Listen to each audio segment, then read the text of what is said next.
Dois agentes foram presos pelo GAECO sob a acusação de usar a estrutura do Estado para cometer crimes de tortura e extorsão.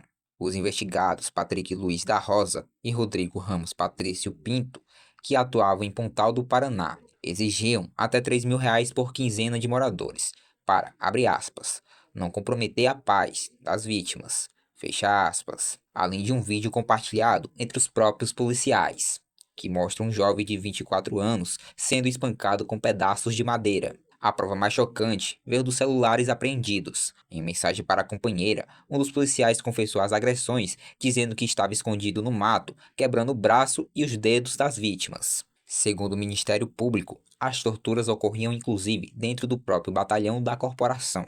Os PMs foram afastados das atividades e permanecem presos. Fique por dentro de tudo o que acontece no Portal O Povo. Inscreva-se no canal e deixe seu comentário. O link está na descrição.